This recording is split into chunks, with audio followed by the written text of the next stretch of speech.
Just want to take a quick second to introduce myself. My name's Tim Young. I'm with ITS Partners. I'm one of the practice principal consultants here. You know, ITS, just for you who are not familiar, we're a national partner.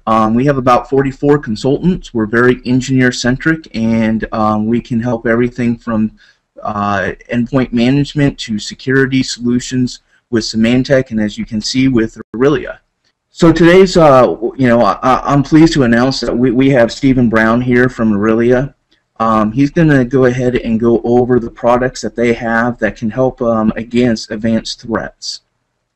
We see this as a great security to add to your security posture, and for us to be able to leverage the S&P that you guys are so used to. Without further ado, I'm going to turn it over to Stephen. Stephen? Appreciate ITS. ITS has been a long partner with Arellia. They've done a number of implementations for us. So as we talk about this and wrap things up at the end, definitely ITS can speak with you around our solutions. Arellia, a little bit of background. We've been around since 2006.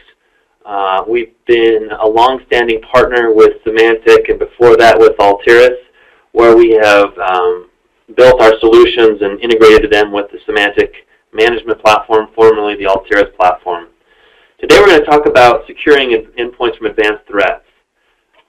As an agenda, I want to talk a little bit about today's threat landscape, and then go into some areas that relate to how new layers of security to address today's threat landscape. Specifically, talk about end-user privileges, talk about privileged user security, trusted application security, and automated security remediation. We're in a very interesting time with today's threat landscape. If you go to any of the, a good way to gauge it is how frequently are cyber attacks being discussed in today's media. You'll see that late night television has become a common topic. Obviously, we see a lot of discussion around the Chinese. This week there's discussion around the North Koreans attacking the South Koreans. I've been in the security business, information security business, since the late 90s. And this is at a peak that I haven't seen since the early part of the 2000s, when we saw the massive network worms and website defacements. I think we're at a new phase of information security, and it's requiring organizations to step up and really consider what their approach is for the security protection. Like I mentioned, the headlines are rife with issues. We've seen at the beginning of the year discussions around some media companies, the New York Times, the Wall Street Journal, and the Washington Post, all which were attacked by, at least the attribution has been to Chinese hackers. And they're just a sample of every organization. The Wall Street Journal put it best, CIOs are caught in a cyber war crossfire. We're not in the business of security. We're in the, businesses are in the business of selling products, selling services. But unfortunately, they have to make security a key component. The Ponemon Institute, who's done a lot of research, put up an interesting report last year. And they said that the average cost of a cyber attack for an enterprise of about 1,000 computers or greater was $500,000. And when you think about it, and you think about all of the time to remediate, all of the downtime, all of the potential loss in IP or reputation, you can see how that, for a good-sized enterprise, that can add up very quickly when a successful cyber attack has occurred. One of the videos, I was hoping to show a video, but we were having some lag issues. In the video clip from Jon Stewart said, "Who cares if we attack our media?" Well, for the New York Times, what happened is they were going after their sources, and obviously that makes it very difficult for them to do their business. If they know, their sources know that my information could potentially, my identity could be disclosed, that individuals in the future are going to have a difficult time wanting to work with the New York Times or other media companies, and thereby damaging the New York Times' business. So we all know this by now, but we're in a landscape that is harder than ever. If we look at today's threat actors, we're looking at multiple different points of consideration and attack. Hackers have been around forever. 10 years ago, it was primarily malware. Now we're seeing malware writers and people trying to get in.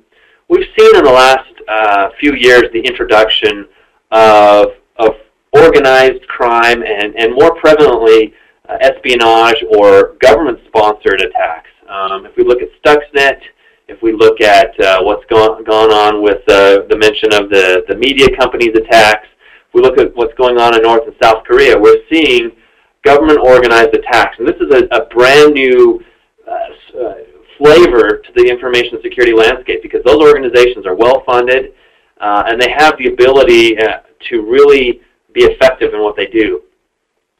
Obviously, we've also seen the prevalence of bad employees, whether it's an end user that does something malicious or even worse, an IT administrator who abuses their privileges to do something bad. And finally, I kind of split this last one into two. There's the good, well-meaning employee who just does stupid things that compromise the security of the enterprise. With that in mind, I'd like to present three considerations and then talk about those considerations. The first has to do with privileged user security. So that would be your bad and your dumb employees, your employees in general. Who has access? What is the extent of their access, and how is that being managed? Application security. What is being allowed to run, and how is it running? Obviously, in the antivirus paradigm of the world, there's a focus on is an application malicious. We'd like to flip that on its side and say, okay, how are your good applications being run? And finally, what is the security configuration of your systems? As we'll see in some examples, this can play into the exposure by to malicious attacks. So let's start by talking about end-user privileges.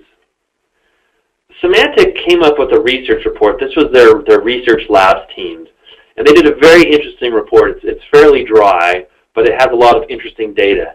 They went back and analyzed a number of zero-day vulnerabilities. So attacks where they found that a vulnerability was being used, that upon analyzing the historical data, they saw that the attack, the vulnerability being used was used before the disclosure of the vulnerability occurred.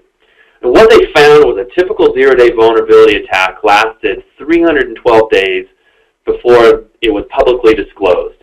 And typically that time of public disclosure also is the time, typically you'll see almost immediately or within 24 hours, you'll see introduction of antivirus and intrusion prevention signatures, and usually within a week you'll see a patch for those vulnerabilities. So the life cycle for, well, zero-day vulnerabilities, of all the vulnerabilities, zero-day vulnerabilities present a small percentage. Their potential success and abuse is very large when you think about it. 300 days, you can do a lot of damage with a vulnerability exploit. We've done some research around vulnerabilities and privileges and what the impact of the privilege of the running user is on those vulnerabilities. This is the summary of our research from 2012. What we found with Microsoft vulnerabilities is that 50% of them had a privilege component, meaning that the vulnerability was more or less successful based on the privilege of the running user or the application, as we'll show later on. As we looked at the vulnerabilities that had this privilege component, we saw that it was commonly the ones that involved end-user interaction, so IE, Office, and then some of the Windows components also typically had end-user interaction. We also looked at Adobe. Adobe is much, much larger. Most of Adobe's vulnerabilities are leveraging, when exploited, are leveraging the privileges of the running user. And it should come no surprise that the dominant products that have that are Flash Player and Reader. Finally, if we looked at Mozilla, 60% of Mozilla vulnerabilities had a privilege component. So let's talk a little bit about a zero-day vulnerability in particular. Zero-day vulnerabilities are used to exploit software before a patch or virus definitions are available. They circumvent those traditional tools because those tools are still dependent on looking for malware, or known behavior, known malicious behavior. And so that's one of the ways that zero-day vulnerabilities can become very effective. Zero-day vulnerabilities and the privileges of the running user can be very important. What happens is that a vulnerability that leverages the privilege of the running user will use that user privileges to steal data, to change the system configuration, and install malicious programs. Now, we did some research last year, and I'm going to show you a summary video of the research where we looked at one of the zero-day vulnerabilities in 3 scenarios: running as an administrator, running with a limited account, and running an application with reduced privileges using Arellia's application control. In this video, what you're going to see, first we're going to look at running an Internet Explorer with an administrator account. We used Metasploit to use a zero-day vulnerability that was disclosed in September and created a malicious URL. And then from a Windows XP system, we accessed that malicious URL. Now, what happened once the URL was accessed? It took a little bit of time, which is why we've got some editing. There was a malicious process that was spawned, notepad.exe. And when we went back to the Metasploit console, we saw that a session had begun.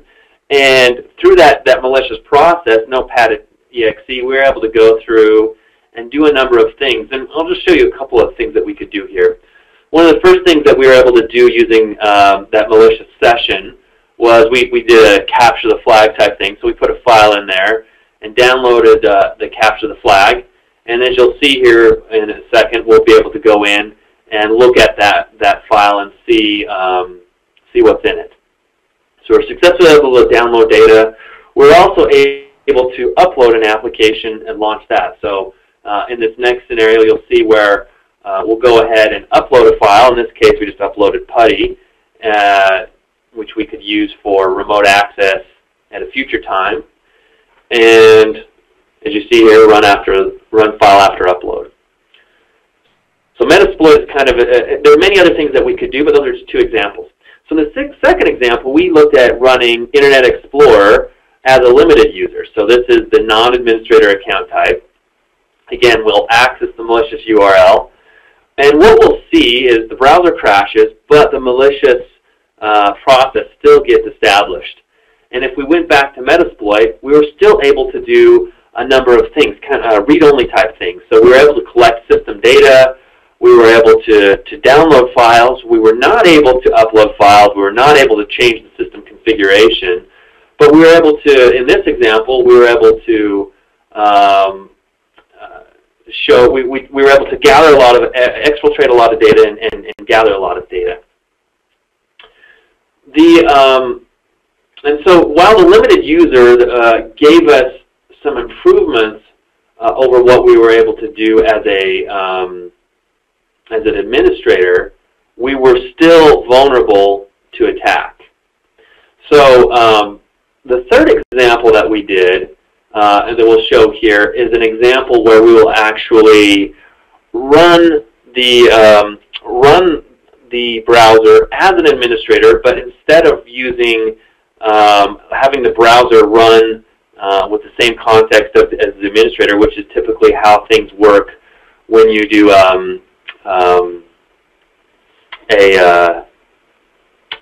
launch an application as a user, we'll actually use the Arellia product to reduce the privileges of the application. So we'll modify the application privileges. So instead of running as an administrator, it will run with reduced privileges.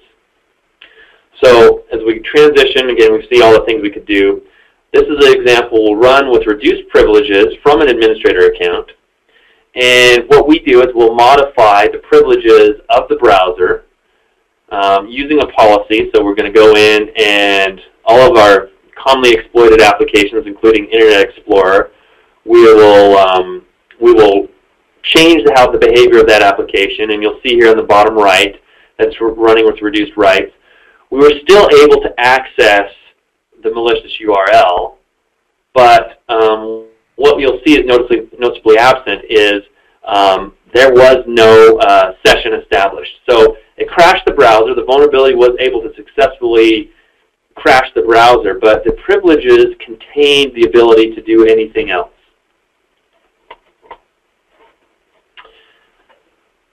So let's go ahead and just kind of summarize this research. If we look at those 3 examples, we'll see what happened. When I was running as an administrator account, The exploit resulted in full system access. I was an administrator. I could do anything an administrator could want to do. I could crack passwords. I could download files. As a limited account, I could download files. I could remote control to the system, but I wasn't able to upload applications. I wasn't able to launch applications or change the system configuration. When we ran in the third example where we actually limited the privileges of the application itself, and in the case where it was running as an administrator, the exploit was isolated in that it crashed the browser, but it didn't actually allow further damage to occur. Stephen, got a question for you. Can a vulnerability be exploited when an application has reduced privileges? Yes, so in essence what we saw in that third example was the vulnerability was exploited. So privileges, reducing privileges does not take the vulnerability away. Ultimately, that's where a patch is the only thing that will really eliminate a vulnerability. But what we're doing is we're creating mitigation for the vulnerability so that when it occurs, the exploit is not able to do more malicious things. So in this case, the extent of the vulnerability exploit is it crashes the application. Whereas if running as a typical administrator account, the result is lots and lots of bad things. So let's talk about the broader administrator privileges and some of the pitfalls. We've spent some time talking about security. A couple of other interesting points. Microsoft did some research in 2011, and they found that 1 out of 14 programs that were downloaded were later confirmed as malware. So it should come as no surprise. There's a ton of bad stuff out there. Our 2011 research also confirmed that with Microsoft, you're typically looking about half of the vulnerabilities have a mitigation through eliminating administrator rights. But there's also a huge management component to administrative rights in your end users. Gartner did a study, a paper about 2 years ago, where they estimated that there was up to $653 of cost savings per system per year when removing administrator rights. And this came with reduced help desk calls, with better productivity, with just better stability of that system. Forrester kind of confirms this. They did a survey that said, an analysis that said 1 out of 7 help desk calls were due to users corrupting their systems with unauthorized software. And as we've, through the years, have talked to different customers, this, people usually, a lot of times will nod their heads and say, yeah, I spent a good amount of time just servicing issues that the end users created. The third issue has to do with software costs. Obviously, when you remove administrator rights, it limits, to a large extent, the ability to install software and creates, a software licensing control. The Business Software Alliance identified that 1 out of 5 pieces of software in the U.S. are unlicensed. And it's usually, we've talked to organizations, oftentimes what happens is, the package or the CD is just sitting out there. There's a licensing server on the network. They install it. All of those different steps in the process aren't well managed, or they just find a key, and then before you know it, an audit comes around, and you've got a much bigger bill than you expected. So there's many pitfalls through removing administrator rights, or through running with administrator rights that can be resolved without a simple step of removing and limiting administrator rights.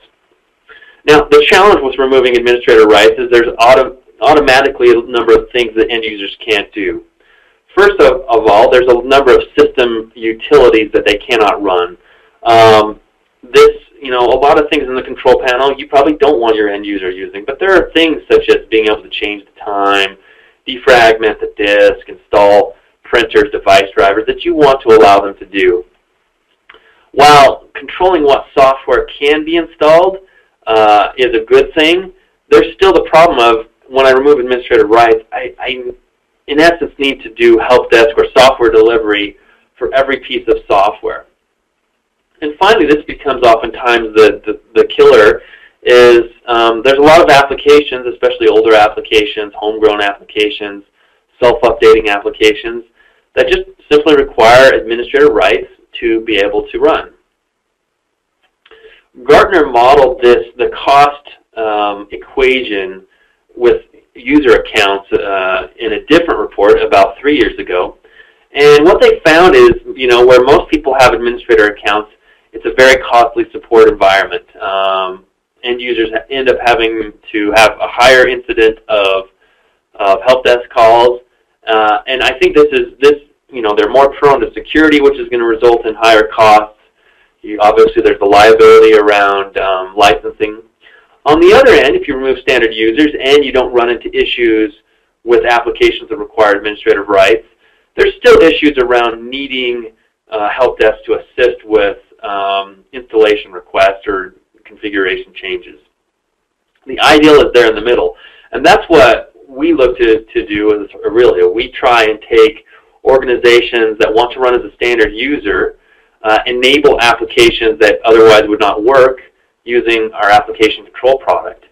The end result is better security, better productivity, lower support costs. And we can create that middle ground where the total cost of ownership is very reasonable. They're more secure, but they can do everything that they need to do. That's the ideal that you want to achieve. Now, before we talk about this, let's just discuss briefly Windows 8. Some people think, well, this is going to be solved with the next version of Windows. What we saw with Windows 8 is, despite the new fancy UI, as you drill down into the details of the application security, user account control has not changed. Still the same approach. And if we look at Windows 8 disk defragmenter on the left and Windows 7 disk defragmenter on the right, you'll see that you have the same requirement to have administrator rights to run that, and the same thing goes for all of the other scenarios. So this problem is the same regardless of where you go. So let's go ahead and just transition and look at that. So I'm here on a system. This system has a Windows 7. I'm running as a standard user.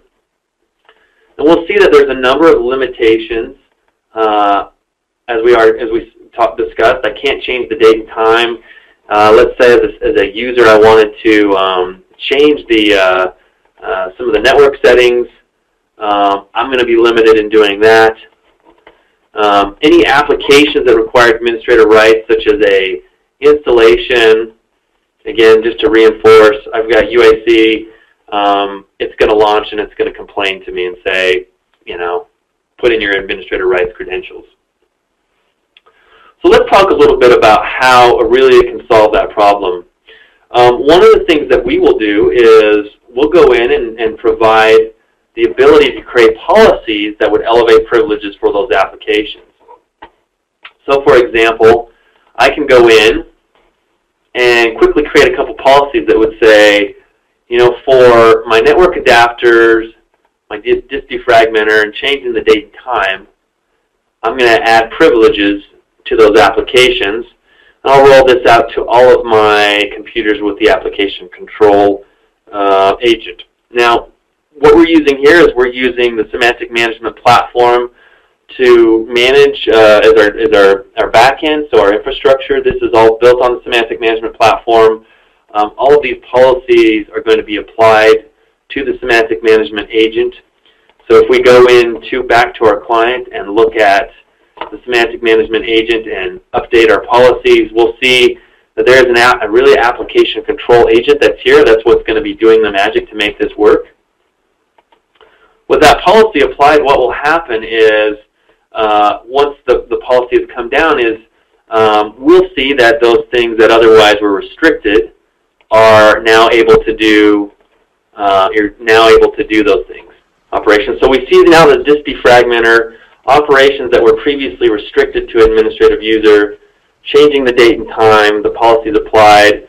We can see that I can make those changes. If we go to our network settings, where I wasn't able to make adjustments, I can now go in, change my network settings, but I'm still running as a standard user, so I can't do other things. If I go into my control panel and attempt to change an account type, I'm going to be blocked. So with this paradigm, I'm in essence layering in the ability or enabling applications to work under a standard user account while the same restrictions still apply. In regards to, and we can go in and do this to many other applications. So we could go in and create policies to elevate installers, to elevate trusted locations such as this network share, to enable individual applications. As I mentioned in the previous slides, there are many things that we can do in addition to around application security. So one of the things that we could do is also remove privileges from the application. If we were to do this, for example, with Internet Explorer, your ability to browse is not affected, but what is affected is the ability for drive-by downloads and other types of exploits from occurring. Stephen, got a question for you. Are you capable of elevating the privilege function instead of computers target users? Yes. So I could create a policy that would say certain users using filters, right? Have additional privileges. So yes, that's absolutely something that we could do. For the lack of time, again, this is really an overview, but one of the things that we do is we will discover users, we'll discover applications that require administrative rights, and that can help you make decisions around how you want to craft policies to address those different things. So here we're seeing a list of applications that require administrative rights. We also have reports where we could go in and see who are all the users that have administrator accounts and make some decisions from that information. That's a great question. Just real quick, in terms of privileged user management for the, a lot of people will say, well, we're just going to put and just make them local administrators of the machine. Why would you say that's not a good idea? The problem when you give a local user the administrator rights is you're in essence saying you have to make the decisions of an IT administrator. What we would rather say is give them a standard user account, enable them. If they need some flexibility, there is a third option that we can provide. So one of the challenges we run into, you get power users, you get executives, those types who have a need for more flexibility. The problem with giving them that account is there's no giving them an administrator account. There's no auditability. There's no accountability. Likewise, UAC is the same thing. I could put in a credential, but I don't know what's happened. Another option that we can provide, you'll see, is the additional request run as administrator option. This is an option that we can provide in the product that in essence is like UAC, run as administrator, but it's an audited thing. So I have to say I need to install Adobe Reader. And this can either result in just gathering feedback, or in this case I'm going to gather feedback and then I'm going to launch the application with administrator rights. That could allow somebody, say a mobile user, to install the application, but at the same time they're still going to be held accountable. When that system reconnects, all of that information is going to be in the product. We'll see all of that event data show back up, and we'll be able to determine whether that feedback, that action that they made was appropriate or not. It's kind of like your neighbor saying, I need to borrow your ladder, and you say, just grab anything in my house. We trust our neighbors, but we trust them to rummage through our entire house and look at anything they want. So this least privilege model is, let's give them only what they need, give them the flexibility to do what they need to do, and nothing more. Any other questions, Tim? Nope. All right, so let's talk about a different topic, privileged user security. So let's say that we've eliminated your end users, eliminated all your unnecessary administrator accounts. There's still the issue around your authorized administrator accounts. IT administrators gone bad is something that you don't usually hear in the press because nobody wants to talk about air their dirty laundry. This is one example we saw from 2 years ago that was in the press, and I think it was because the FBI was involved and there was it was public record. This guy, Jason Cornish, was an IT administrator for a drug company in a U.S. drug subsidiary, and he saw a layoff coming, and he decided to do some retribution. So he went to a local McDonald's, and he used his account credentials, which had not been disabled, to access systems remotely. And he was able to log into vCenter, and he was able to wipe out 15 VMware hosts. And they weren't just any old hosts. These were critical systems that ended up freezing operations for multiple days, and estimated resulted in impact to the business to the account of $800,000.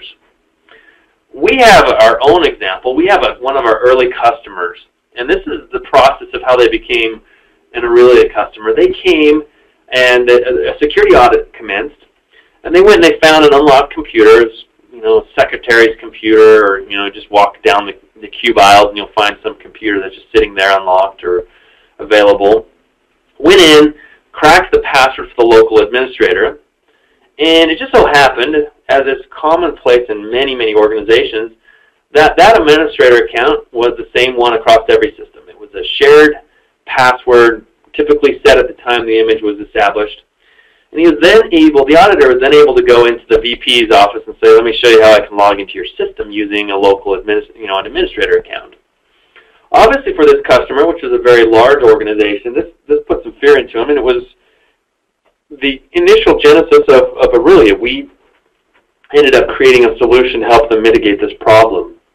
Now, the problem that organizations have is they go through that process of provisioning administrator accounts, or there's even worse practices. There's, I don't say it's worse, but less than ideal practices, which is let's just put the domain, disable the administrator account, put domain admins in the administrators group, and everybody will be, all my help desk will be a domain admin.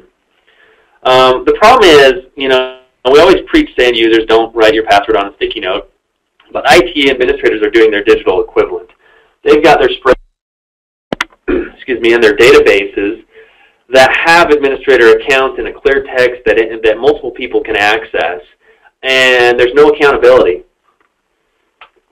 What we've found, as we've talked to many organizations, is these shared passwords often get put into place, and they don't get changed for years.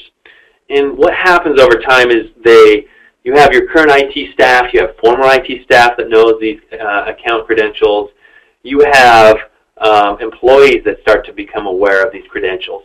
And while these accounts may not have remote access enabled, there's many ways to access organizations, walk through the front door and sit down if you really wanted to. So one of our solutions is to get control of this shared account. What we'll do is put into place a policy that will manage the shared administrator accounts. So in this example, I'm going to take a policy that applies towards, in this case, a test admin. I'm going to apply some complexity so that, number one, it actually gets changed on a regular interval. The passwords then get encrypted and stored in an encrypted format in the database. And then the help desk, they would only, when they needed to do some sort of service, they would go in and disclose the passwords. I'm going to look at two cases where I have my test admin account. One, I've got it on my server, and we'll go ahead and show this password, and we'll see I've got a password, capital IG. And if we go to my Windows 7 box, we'll see the same password, R squiggle. So it's a unique password, but it adheres to the same complexity requirements.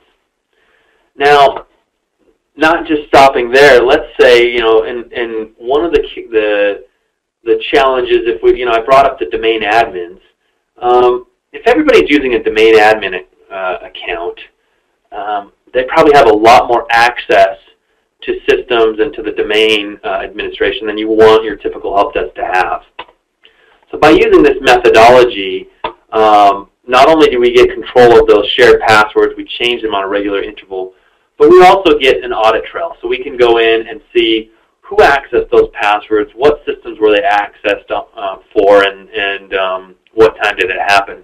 And so, one of the things we won't have time to go into is showing the ability to limit that right and limit the access to that privilege using the semantic management platform. Let's talk about the limiting privileges to your applications and to your users can be beneficial. But let's talk about taking it up a further notch. Trusted application security. Gartner had a really interesting research note this past fall, and they said that they expected in a few years that 99% of endpoint malware attacks will target operating systems not enforcing a default deny application control security model. That's a mouthful. And what that means is moving from the paradigm where any application can run to where only trusted applications can run. And this might seem like a Herculean task, but you've already seen this model happening on some of the mobile operating systems.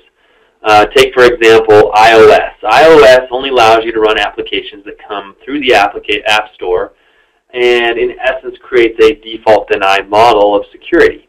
Granted, the default deny is coming from Apple and that they're vetting whether an application is good or not. But that model is come into place. The problem is it leaves a lot of your corporate desktops from, they're still in a default allow model. The way that you can accomplish this is through a whitelisting. Really, this whitelisting model is a threefold model. The first model is to whitelist the application, so allowing trusted applications to run unmodified. The second, sometimes this is known as gray listing. We call it orange listing to go along with our corporate colors. And this is an intermediate option where potentially trusted applications could be restricted but not outright denied. And obviously the third would be to deny applications that are not trusted or potentially trusted from running at all. Now, how do we go about trusting applications? Well, there's many ways to go about establishing application trust. And I'll just throw out some of the examples of how we do that using Arellia and some of the information that you would have in your semantic management platform. Obviously, one of the things that we will gather is application hashes, so you could trust a specific application by its hash. We also have the ability to take reference systems. This would be something like a golden image that you've created, put it in a virtual machine and say, I'm going to scan this and everything in this image is going to be trusted and allowed to be whitelisted. Another option would be to allow managed software packages. So could I allow everything that I've packaged up to be trusted and just both the package and the contents of the package itself automatically included in a whitelist? Could I trust certain signed files? So perhaps there are certain vendors for which you would say, I trust these. I trust microsystem operating system files, which have use a unique digital certificate methodology to establish trust. Could I trust certain file owners? Non-administrators or standard users are not able to change the file ownership. And so you could establish trust around certain key file owners, trusted installer, system, and administrators, and in essence be able to create a very simple whitelist model around that. And then there's many other attributes that you could look at, vendor name, other file attributes that you could look at for establishing trust. With the trust in place, then you then have to think about what's potentially trusted. You could go straight and blacklist everything that's not whitelisted, but we've found as a best practice, there's oftentimes intermediate type of applications that are potentially trusted. For example, you might want to say there's certain locations where if applications are being executed from those locations, I'm going to automatically trust them, or I'm going to put them in a model of execution that is secure but still allows to execute. Certain vendors, you might say, I'll allow certain vendors' applications to run if they're not in my whitelist, but I'll run them a little differently. Maybe your end users, you want to say, I'll let them download stuff, but I'm not going to let them run that unmodified. What this orange listing approach is an approach of containerization.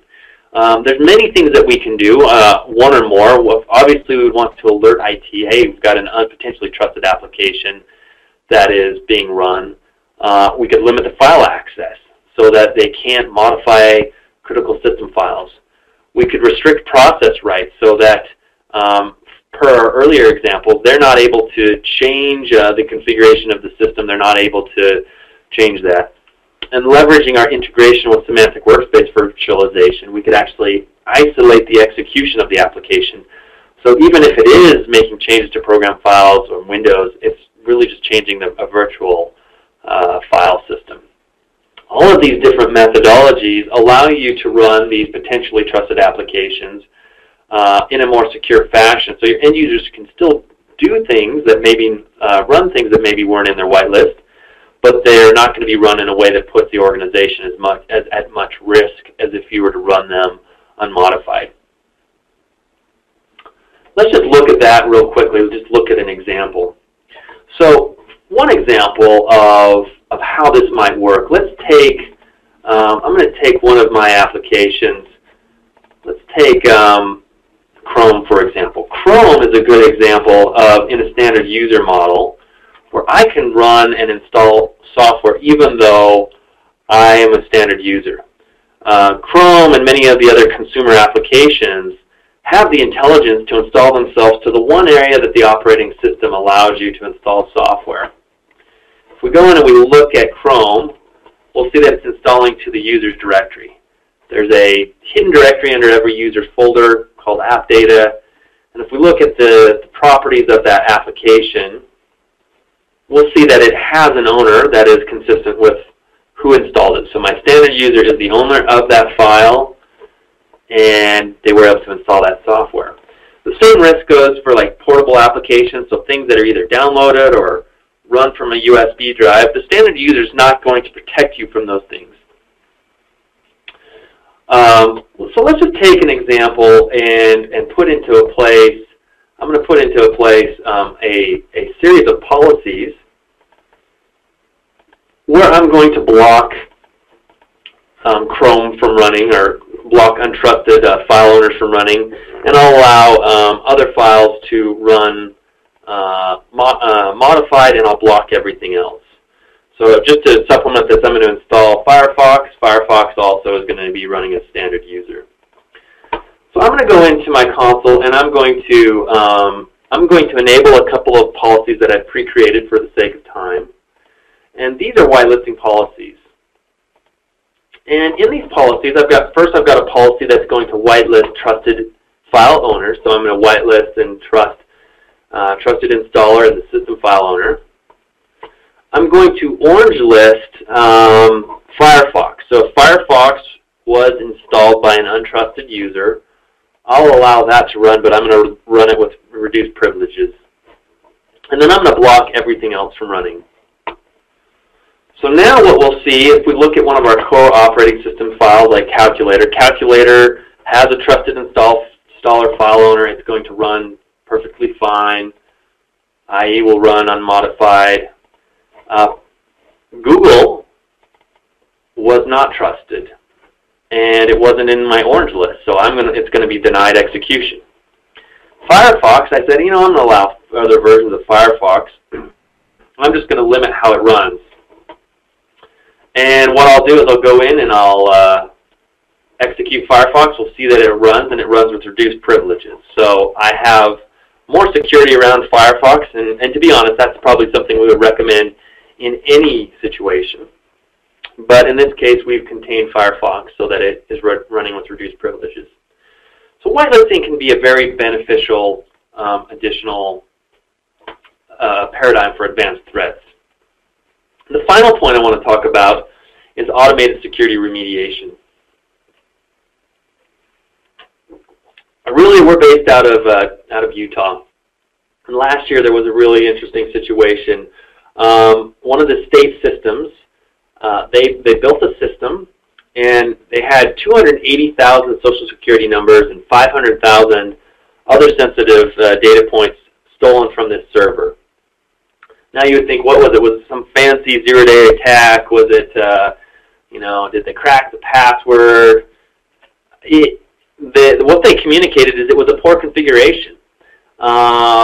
They had the configuration of the system, so the password authentication for that system wasn't set adequately, and it was kind of set up for IT to be able to do what they do, and then they just put it on the production network, and they were able to circumvent this very simple, or get around any limited controls they have, and download all this data. Created a huge uproar here. They, the state had to do all of the standard watching those people's accounts and doing fraud detection. The CIO of the state of Utah, or the CIO, CTO, one of those key level positions, he ended up resigning over this issue, and it was a pretty big scandal. We hear about these all the time, but it was a very simple thing: misconfiguration, poor security. Well, how do you know your configuration is secure? There's a lot of standards out there. Oftentimes, the security team might have some tools, but they're doing their thing, and operations is doing your thing. How do we make that so that they can work together? The problem with security and operations, like I said, is there's a disconnect. They often want to go in the same direction, but they're driven by different things. Security is trying to make sure the organization is secure, compliant. Operations, security is a part of its overall mission, but operations wants to keep things running. Too often with the compliance products, they'll churn out tons of results, hundreds of thousands of results, and the security team doesn't have the ability to remediate. They don't own the operating system. Oftentimes they're not staffed to do remediation. They're staffed for setting policy, maybe doing audits. And management products oftentimes can't consume the results from those products. They require a time-consuming manual creation of remediation actions. So what Arellia has done is created a solution that can integrate with the semantic management platform and consume remediation data, or excuse me, consume remediation data for, or auditing data for remediation tasks. So let me go in here to my console and get it to play nice. All right, so I'm going to go in and I'm going to look at, I've created some auditing policies. These auditing policies, we leverage the SCAP language, stands for the Security Content Automation Protocol. There are a number of best practices checklists, baselines, that have been defined in SCAP language. And so we consume SCAP checks. We can run those checks ourselves, or we could consume those from an auditing product. A number of auditing products have built their checks in the SCAP language. So you'll see the type of checks that come in here. But we went a step further. We took, whether we run the audit ourselves or consume the data from other SCAP products, we generate remediation tasks from that data.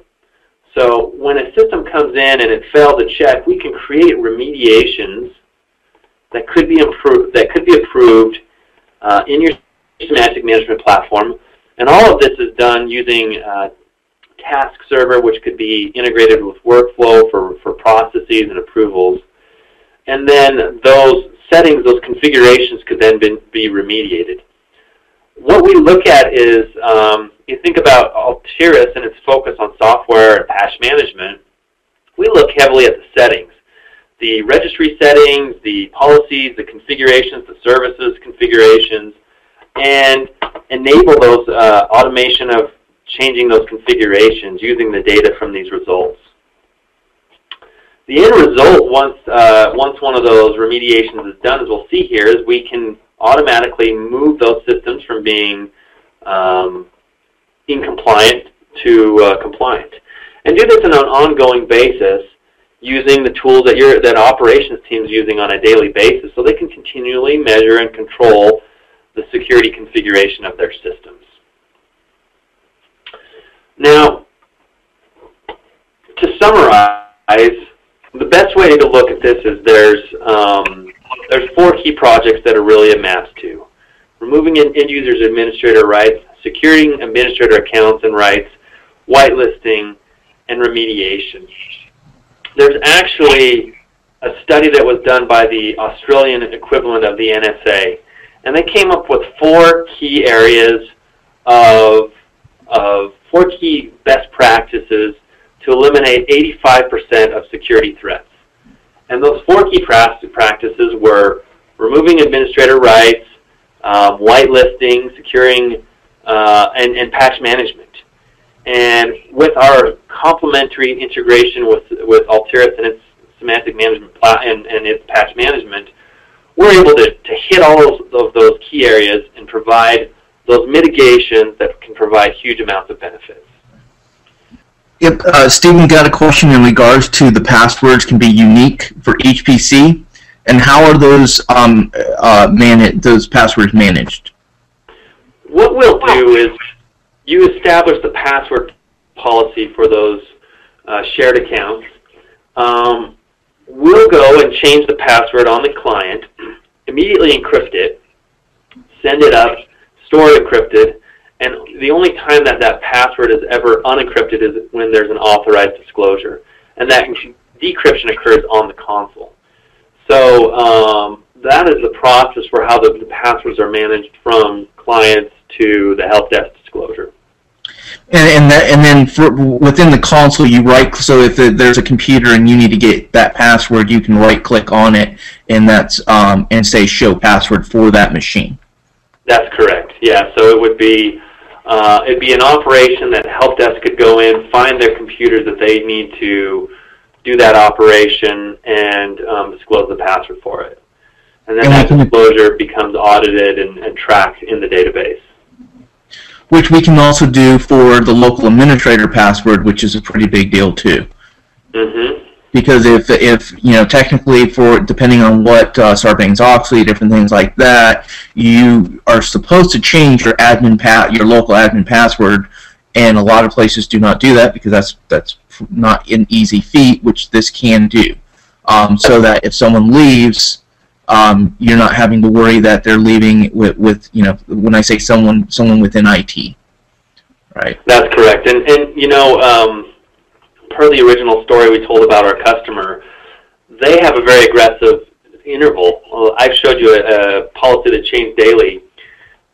So if a person leaves, they don't have to do anything. The administrator accounts are randomized continually, and that person that might have known a password yesterday wouldn't know it today. Perfect. And what version of Altiris does Arellia support?